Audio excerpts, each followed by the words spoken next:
Hello students, let's quickly go through a short summary.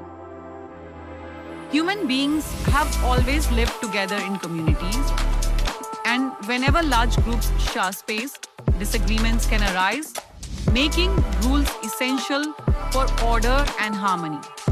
Just as families, schools, workplaces, and roads function smoothly only when people follow rules, societies also need rules and laws to function. Governance is the process of making decisions, creating rules, and ensuring they are followed, while the government is the system of people and institutions responsible for this. Laws are important rules made by the legislature, but they can be updated or changed based on the needs of citizens who also have a role in shaping them through democratic processes.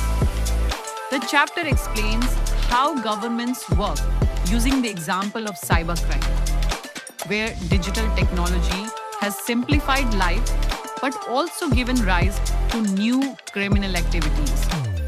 To deal with such problems, the legislature makes laws, the executive implements them, and the judiciary decides whether laws have been broken and what punishment should follow. These three organs, the legislature, executive, and judiciary, must function independently yet interactively, maintaining a system of checks and balances so that no branch misuses its power. Government in India works at three levels: local, state, and national, each responsible for different types of problems. For example, a small flood may be handled locally, a larger one by the state government, and a major disaster by the central government.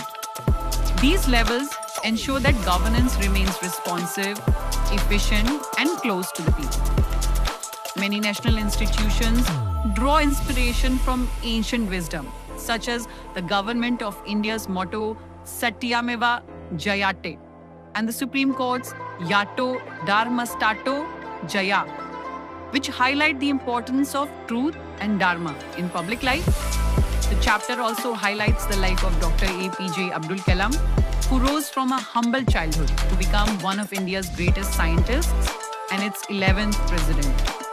Known as the Missile Man of India, he inspired millions through his dedication to education, innovation, and nation building, showing how even a nominally ceremonial role can have deep influence when guided by humility and service. The chapter then explains democracy, derived from the Greek words demos, people, and kratos, rule, meaning rule by the people. Since it is impossible for all citizens to participate directly in every decision, democracies elect representatives, just like a class chooses a monitor to present issues to the principal. Citizens choose MLAs at the state level and MPs at the national level to represent their interests.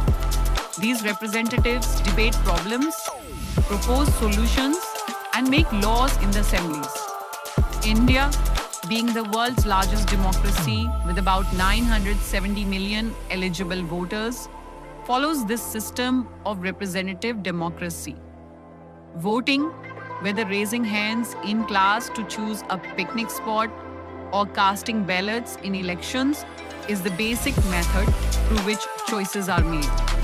However, democracy also involves direct participation at the local level, which is known as grassroots democracy. This system allows ordinary people, the base of the social pyramid, to influence decisions that affect their everyday lives. The chapter concludes by reinforcing that no country can function without governance and government, and that India's three organs of government and its three levels of administration all operate within the larger framework of democracy. Through elected representatives, citizens participate in shaping laws, policies, and decisions, making democracy both a responsibility and a right. Thank you for watching. Learn smarter and practice better. Download our app.